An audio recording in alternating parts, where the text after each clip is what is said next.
Right now, switch your family to T-Mobile and get 4 lines for $25 a line with AutoPay and 5G access included on America's largest 5G network. So don't wait. Get unlimited and nationwide 5G access for the whole family for just $25 a line. Visit a T-Mobile store or T-Mobile.com today. Plus taxes and fees. Customers may notice lower speeds and further reduction if using over 50 gigs a month due to data prioritization. Video at 480p. Unlimited while on our network. Qualifying credit and full plus lines required. Capable device required for 5G. Coverage not available in some areas. Some uses may require certain features. See T-Mobile.com. लीजिए सुनिए प्रेमचंद की लिखी कहानी मुफ्त का यश। वाचन समीर गोस्वामी का है। उन दिनों संयोग से हाकिम जिला एक रसिक सज्जन थे। इतिहास और पुराने सिक्कों की खोज में उन्होंने अच्छी ख्याति प्राप्त कर ली थी। ईश्वर जाने दफ्तर के सूखे कामों से उन्हें ऐतिहासिक छानबीन के लिए कैसे समय मिल जाता था। यहाँ तो जब किसी अफसर से पूछिए तो वो यही कहता है, मारे काम के मरा जाता हूँ, सिर उठाने की फुर्सत नहीं मिलती। शायद शिकार और सैर भी उनके काम में शामिल है।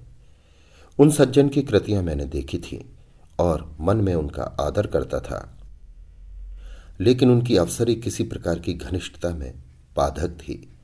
मुझे ये संकोच था कि अगर मेरी ओर से पहल हुई तो लोग यही कहेंगे कि इसमें मेरा कोई स्वार्थ है, और मैं किसी दशा में ये इल्ज़ाम अपने सिर नहीं लेना चाहता।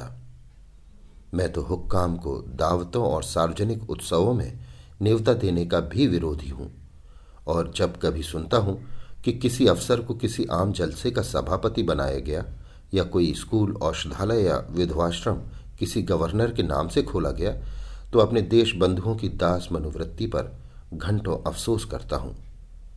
मगर जब एक दिन हाकिम जिला ने खुद मेरे नाम एक रुक्का भेजा कि मैं आपसे मिलना चाहता हूँ, कि आप मेरे बंगले पर आने का कष्ट स्वीकार करेंगे, तो मैं बड़ी दुविधा में पड़ गया। क्या जवाब दूँ? अपने 2-1 मित्रों से सलाह ली। उन्होंने कहा, साफ लिख दीजिए, मुझे फुर्सत नहीं। वो हाकिम जिला होंगे तो अपने घर के होंगे। कोई सरकारी या ज़ाब्ते का काम होता तो आपका जाना अनिवार्य था, लेकिन निजी मुलाकात के लिए जाना आपकी शान के खिलाफ है। आखिर वो खुद आपके मकान पर क्यों नहीं आए? इससे क्या उनकी शान में पट्टा लगा जाता था? इसलिए तो खुद नहीं आए कि वो हाकिम जिला है। इन अहमक हिंदुस्तानियों को कब ये समझ आएगी कि दफ्तर के बाहर वे भी वैसे ही साधारण मनुष्य हैं जैसे हम या आप। शायद ये लोग अपनी घरवालियों से भी अफसरी जताते होंगे। अपना पद उन्हें कभी नहीं भूलता। एक मित्र ने, जो लतीफ़ों के चलते फिरते तिजोरी हैं, हिंदुस्तानी अफसरों के विषय में कई बड़ी मनोरंजक घटनाएं सुनाई। एक अफसर साहब ससुराल गए। शायद स्त्री को विदा कराना था। जैसा आम रिवाज है, ससुर जी ने पहले ही वादे पर लड़की को विदा करना उचित न समझा। कहने लगे, बेटा इतने दिनों बाद आई है, अभी कैसे विदा कर दूं? भला 6 महीने तो रहने दो। उधर धर्म पत्नी जी ने भी ना इनसे संदेश कहला भेजा, अभी मैं नहीं जाना चाहती। आखिर माता पिता से भी तो मेरा कोई नाता है। मैं तुम्हारे हाथ बिक थोड़ी गई हूँ। दामाद साहब अफसर थे, जामे से बाहर हो गए। तुरंत घोड़े पर बैठे और सदर की राह ली। दूसरे ही दिन ससुर जी पर सम्मन जारी कर दिया। बेचारा बूढ़ा आदमी तुरंत लड़की को साथ लेकर दामाद की सेवा में जा पहुंचा। तब जाके उसकी जान बची। ये लोग ऐसे मिथ्याभिमानी होते हैं। और फिर तुम्हें हाकिम जिला से लेना ही क्या है? अगर तुम कोई विद्रोहात्मक गल्प या लेख लिखोगे तो फौरन गिरफ्तार कर लिए जाओगे। हाकिम जिला जरा भी मुरव्वत न करेंगे। कह देंगे, ये गवर्नमेंट का हुक्म है, मैं क्या करूं? अपने लड़के के लिए कोई कानून गोई या नायब तहसीलदारी की लालसा तुम्हें है नहीं, व्यर्थ क्यों दौड़े जाओ? लेकिन मुझे मित्रों की ये सलाह पसंद न आई। एक भला आदमी जब निमंत्रण देता है तो केवल इसलिए अस्वीकार कर देना कि हाकिम जिला ने भेजा है, मुटमर्दी है। बेशक हाकिम साहब मेरे घर आ जाते तो उनकी शान कम ना होती। उदार हृदय वाला आदमी बेतकल्लुफ चला आता। लेकिन भाई, जिले की अफसरी बड़ी चीज़ है, और एक उपन्यासकार की हस्ती ही क्या है। इंग्लैंड या अमेरिका में गल्प लेखकों और उपन्यासकारों की मेज़ पर निमंत्रित होने में प्रधानमंत्री भी अपना गौरव समझेगा। हाकिम जिला की तो गिनती ही क्या है। लेकिन ये भारतवर्ष है जहाँ हर एक रईस के दरबार में कवि सम्राटों का जत्था रईस के कीर्तिगान के लिए जमा रहता है, और आज भी ताजपोशी में हमारे लेखक वृंद बिना बुलाए राजाओं की खिदमत में हाजिर होते हैं, कसीदे पेश करते हैं और इनाम के लिए हाथ पसारते हैं। तुम ऐसे कहाँ के बड़े हो कि हाकिम जिला तुम्हारे घर चला आए? जब तुम में इतनी अकड़ और तुनक मिजाजी है तो वो जिले का बादशाह है। अगर उसे कुछ अभिमान भी हो तो उचित है। इसे उसकी कमजोरी कहो, बेहूदगी कहो, मूर्खता कहो, उजड्डता कहो, फिर भी उचित है। देवता होना गर्व की बात है, लेकिन मनुष्य होना भी अपराध नहीं। और मैं तो कहता हूं, ईश्वर को धन्यवाद दो कि हाकिम जिला तुम्हारे घर नहीं आए, वरना तुम्हारी कितनी भद होती। उनके आदर सत्कार का सामान तुम्हारे पास कहाँ था? गद की एक कुर्सी तो नहीं है। उन्हें क्या 3 टांगे वाले सिंहासन पर बैठाते या मटमेले जाजिम पर? 3 पैसे की 24 बीड़ियां पीकर दिल खुश कर लेते हो। है सामर्थ्य रुपए के 2 सिगार खरीदने की? तुम तो इतना भी नहीं जानते कि वो सिगार मिलता कहाँ है, उसका नाम क्या है। अपना भाग्य सराहो कि अफसर साहब तुम्हारे घर नहीं आए और तुम्हें बुला लिया। 4-5 रुपए बिगड़ भी जाते और लज्जित भी होना पड़ता। और कहीं तुम्हारे परम दुर्भाग्य और पापों के दंड स्वरूप उनकी धर्म पत्नी भी उनके साथ होती, तब तो तुम्हें धरती में समा जाने के सिवा और कोई ठिकाना न था। तुम या तुम्हारी धर्म पत्नी उस महिला का सत्कार कर सकती थी? तुम्हारी तो घिघी बंध जाती साहब, बदहवास हो जाते। वो तुम्हारे दीवान खाने तक ही न रहती जिसे तुमने गरीबों ढंग से सजा रखा है। तो वो तुम्हारी गरीबी अवश्य है, पर फूहड़पन नहीं। अंदर तो पग पग पर फूहड़पन के दृश्य नजर आते हैं। तुम अपने घर फटे पुराने कपड़े पहनकर और अपनी विपन्नता में मग्न रहकर जिंदगी बसर कर सकते हो, लेकिन कोई भी आत्माभिमानी आदमी ये पसंद नहीं कर सकता कि उसकी दुरावस्था दूसरों के लिए विनोद की वस्तु बने। इन लेडी साहिबा के सामने तो तुम्हारी जुबान बंद हो जाती। चुनांचे मैंने हाकिम जिला का निमंत्रण स्वीकार कर लिया और यद्यपि उनके स्वभाव में कुछ अनावश्यक अफसरी की शान थी, लेकिन उनके स्नेह और उदारता ने यथासाध्य प्रकट न होने दिया। कम से कम उन्होंने मुझे शिकायत का कोई मौका न दिया। अफसराना प्रकृति को तब्दील करना उनकी शक्ति के बाहर था। मुझे इस प्रसंग को कोई महत्व देने की कोई बात भी न थी। महत्व न दिया। उन्होंने मुझे बुलाया, मैं चला गया, कुछ गपशप किया और लौट आया। किसी से इसका जिक्र करने की जरूरत ही क्या, मानो भाजी खरीदने बाजार गया था। लेकिन टोहियों ने जाने कैसे टोह लगा लिया। विशेष समुदायों में ये चर्चा होने लगी कि हाकिम जिला से मेरी बड़ी गहरी मैत्री है और वो मेरा बड़ा सम्मान करते हैं। अतिशयोक्ति ने मेरा सम्मान और भी बढ़ा दिया। यहाँ तक मशहूर हुआ कि वो मुझसे सलाह लिए बगैर कोई फैसला या रिपोर्ट नहीं लिखते। कोई भी समझदार आदमी इस ख्याति से लाभ उठा सकता था। स्वार्थ में आदमी बावला हो जाता है, तिनके का सहारा ढूंढता फिरता है। ऐसों को विश्वास दिलाना कुछ मुश्किल ना था कि मेरे द्वारा उनका काम निकल सकता है, लेकिन मैं ऐसी बातों से घृणा करता हूँ। सैकड़ों व्यक्ति अपनी कथाएं लेकर मेरे पास आए। किसी के साथ पुलिस ने बेजा ज्यादती की थी, कोई इनकम टैक्स वालों की सख्तियों से दुखी था, किसी की ये शिकायत थी कि दफ्तर में उनकी हक तलफी हो रही है और उसके पीछे के आदमियों को दनादन तरक्कियां मिल रही हैं। उनका नंबर आता है तो कोई परवाह नहीं करता। इस तरह का कोई ना कोई प्रसंग नित्य ही मेरे पास आने लगा, लेकिन मेरे पास उन सब के लिए एक ही जवाब था, मुझसे कोई मतलब नहीं। एक दिन मैं अपने कमरे में बैठा था कि मेरे बचपन के एक सहपाठी मित्र आ टपके। हम दोनों एक ही मकतब में पढ़ने जाया करते थे। कोई 45 साल पुरानी बात है। मेरी उम्र 49 साल से अधिक न थी। वो भी लगभग इसी उम्र के रहे होंगे, लेकिन मुझसे कहीं बलवान और हष्टपुष्ट। मैं ज़हीन था, वो निरे कौदन। मौलवी साहब उनसे हार गए थे और उन्हें सबक पढ़ाने का भार मुझ पर डाल दिया था। अपने से दुगने व्यक्ति को पढ़ाना मैं अपने लिए गौरव की बात समझता था और खूब मन लगाकर पढ़ाता था। फल ये हुआ कि मौलवी साहब की छड़ी जहां असफल रही, वहां मेरा प्रेम सफल हो गया। बलदेव चल निकला, खालिद बारी तक जा पहुंचा। आखिर इस बीच में मौलवी साहब का स्वर्गवास हो गया और वो शाला टूट गई। उनके छात्र भी इधर उधर हो गए। तब से बलदेव को मैंने 2-4 बार रास्ते में देखा। हालांकि मैं अब भी वही सीकियां पहलवान हूं और वो अब भी वही भीमकाय। मेरी राम राम हुई, क्षेम कुशल पूछा और अपनी राह चले गए। मैंने उनसे हाथ मिलाते हुए कहा, आओ भाई बलदेव, मज़े में तो हो? कैसे याद किया?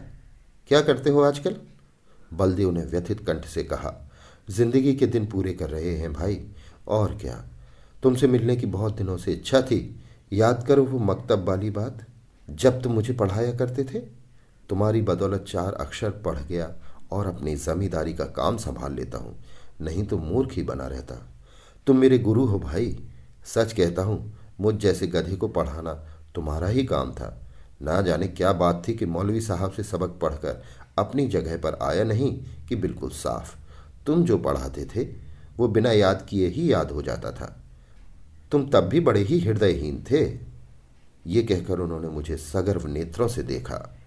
मैं बचपन के साथियों को देखकर फूल उठता हूँ। सजल नेत्र होकर बोला, मैं तो जब तुम्हें देखता हूँ तो यही जी में आता है कि दौड़कर तुम्हारे गले लिपट जाऊं। 45 वर्ष का युग मानो बिल्कुल गायब हो जाता है। वो मकतब आंखों के सामने फिरने लगता है और बचपन सारी मनोहरताओं के साथ ताज़ा हो जाता है। बलदेव ने भी द्रवित कंठ से उत्तर दिया, मैंने तो भाई तुम्हें सदैव अपना इष्ट देव समझा है। जब तुम्हें देखता हूं तो छाती गज भर की हो जाती है कि वो मेरे बचपन का संगी जा रहा है, जो समय आ पड़ने पर भी दगा न देगा। तुम्हारी बड़ाई सुन सुनकर मन ही मन प्रसन्न हो जाता हूं। लेकिन ये बताओ, क्या तुम्हें खाना नहीं मिलता? तुम खाते पीते क्यों नहीं? सूखते क्यों जाते हो? घी ना मिलता हो तो 2-4 कनस्तर भिजवा दूं। अब तुम बूढ़े हुए खूब डटकर खाया करो। अब भी सेर भर दूध, पाव भर घी उड़ाए जाता हूं। इधर थोड़ा मक्खन भी खाने लगा हूं। जिंदगी भर बाल बच्चों के लिए मर मिटे। अब कोई ये नहीं पूछता कि तुम्हारी तबीयत कैसी है। अगर आज कंधा डाल दूं तो कोई एक लोटे पानी को ना पूछे। इसलिए खूब खाता हूं और सबसे ज़्यादा काम करता हूं। घर पर अपना रौब बना हुआ है। वही जो तुम्हारा जेठ लड़का है, उस पर पुलिस ने एक झूठा मुकदमा चला दिया है। जवानी के मद में किसी को कुछ समझता नहीं है भी अच्छा खासा पहलवान। दरोगा जी से एक बार कुछ कहा सुनी हो गई, तब से घात में लगे हुए थे। इधर गांव में एक टाका पड़ गया। दरोगा जी ने तहकीकात में उसे भी फांस लिया। आज 1 सप्ताह से हिरासत में है। मुकदमा मोहम्मद खलील डिप्टी के इजलास में है और मोहम्मद खलील और दरोगा जी की दांत काटी रोटी है। अवश्य सज़ा हो जाएगी। अब तुम ही बचाओ तो उसकी जान बच सकती है, और कोई आशा नहीं। सज़ा तो जो होगी वो होगी ही, इज्जत भी खाक में मिल जाएगी। तुम जाकर हाकिम ज़िला से इतना कह दो कि मुकदमा झूठा है, आप खुद चलकर तहकीकात कर लें। बस देखो भाई, बचपन के साथी हो, नहीं ना करना। जानता हूं तुम इन मामलों में नहीं पढ़ते, और तुम्हारे जैसे आदमी को पढ़ना भी नहीं चाहिए। तुम प्रजा की लड़ाई लड़ने वाले जीव हो। तुम्हें सरकार के आदमियों से मेलजोल बढ़ाना उचित नहीं तो जनता की नज़रों से गिर जाओगे। लेकिन ये घर का मामला है। इतना समझ लो कि मामला बिल्कुल झूठ ना होता तो मैं कभी तुम्हारे पास ना आता। लड़की की माँ रो रो कर जान दिए डालती है। बहू ने दाना पानी छोड़ रखा है। 7 दिन से घर में चूल्हा नहीं जला। मैं तो थोड़ा सा दूध पी लेता हूँ, लेकिन दोनों सास बहू तो निराहार पड़ी हुई हैं। अगर बच्चा को सज़ा हो गई तो दोनों मर जाएंगी। मैंने यही कहकर उन्हें ढांढस दिया है कि जब तक हमारा छोटा भाई सलामत है, कोई हमारा बाल बांका नहीं कर सकता।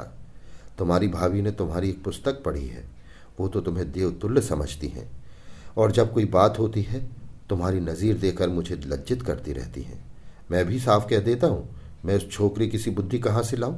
तुम्हें उसकी नज़रों से गिराने के लिए तुम्हें छोकरा, मरियल सभी कुछ कहता हूँ, पर तुम्हारे सामने मेरा रंग नहीं जमता। मैं बड़े संकट में पड़ गया। मेरी ओर से जितनी आपत्तियां हो सकती थीं, उन सब का जवाब बलदेव सिंह ने पहले ही दे दिया था। उसको फिर दोहराना व्यर्थ था। इसके सिवा कोई जवाब न सूझा कि मैं जाकर साहब से कहूँगा। हाँ, इतना मैंने अपनी तरफ से और बढ़ा दिया कि मुझे आशा नहीं कि मेरे कहने का विशेष ख्याल किया जाए, क्योंकि सरकारी मामलों में हुक्काम हमेशा अपने मातहतों का पक्ष लिया करते हैं। बलदेव सिंह ने प्रसन्न होकर कहा, इसकी चिंता नहीं, तकदीर में जो लिखा है वो तो होगा ही, बस तुम जाकर कह भर दो। अच्छी बात है, तो कल जाओगे? हाँ, अवश्य जाऊंगा। ये ज़रूर कहना कि आप चलकर तहकीकात कर लें। हाँ, ये ज़रूर कहूँगा। और ये भी कह देना कि बलदेव सिंह मेरा भाई है। झूठ बोलने के लिए मुझे मजबूर ना करो। तुम मेरे भाई नहीं हो? मैंने तो तुम्हें हमेशा अपना भाई समझा है। अच्छा, ये भी कह दूंगा। बलदेव सिंह को विदा करके मैंने अपना लेख समाप्त किया और आराम से भोजन करके लेटा। मैंने उससे गला छुड़ाने के लिए झूठा वादा कर दिया था। मेरा इरादा हाकिम ज़िला से कुछ कहने का नहीं था। मैंने पेशबंदी के तौर पर पहले ही जता दिया था कि हुक्काम आमतौर पर पुलिस के मामलों में दखल नहीं देते, इसलिए सज़ा हो भी गई तो मुझे ये कहने की काफ़ी गुंजाइश थी कि साहब ने मेरी बात स्वीकार नहीं की। कई दिन गुजर गए, मैं इस वाक़ये को बिल्कुल भूल गया था। सहसा एक दिन बलदेव सिंह अपने पहलवान बेटे के साथ मेरे कमरे में दाखिल हुए। बेटे ने मेरे चरणों पर सिर रख दिया और अदब से एक किनारे खड़ा हो गया।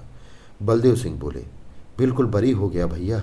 साहब दरोगा को बुलाकर खूब डांटे कि तुम भले आदमियों को सताते और बदनाम करते हो, अगर फिर ऐसा झूठा मुकदमा लाए तो बर्खास्त कर दिए जाओगे। दरोगा जी बहुत झेपे। मैंने उन्हें झुककर सलाम किया। बच्चा पर घड़ों पानी पड़ गया।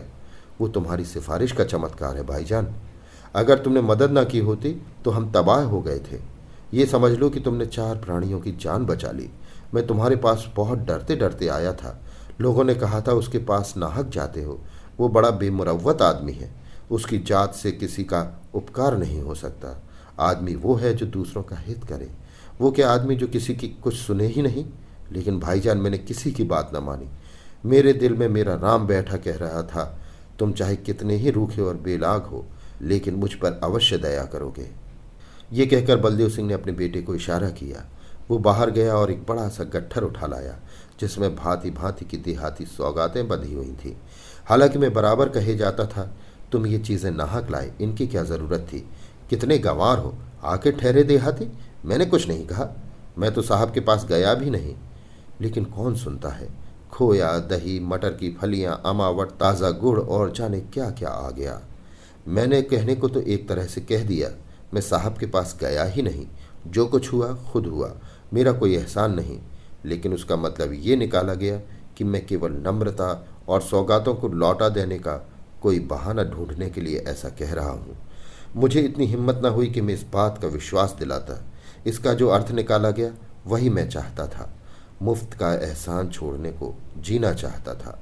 अंत में जब मैंने जोर देकर कहा कि किसी से इस बात का जिक्र न करना, नहीं तो मेरे पास फरियादों का मेला लग जाएगा, तो मानो मैंने स्वीकार कर लिया कि मैंने सिफारिश की और जोरों से की। अभी आप सुन रहे थे प्रेमचंद की लिखी कहानी मुफ्त का यश। वाचन समीर गोस्वामी का था। Ace is the place with the helpful hardware, folks. Ace is the only national retailer that carries Benjamin Moore paint, which means the paint you trust and a huge selection of colors are right in your neighborhood. And this Saturday only, you can pick up a free sample of Benjamin Moore at your local Ace. It's a great way to explore quality colors and find the perfect one for your place. So if you're looking for award-winning service and a new look for your home, look no further than Benjamin Moore paint at Ace. Offer valid August 1st for Ace Rewards members. Limit 1 at participating stores while supplies last.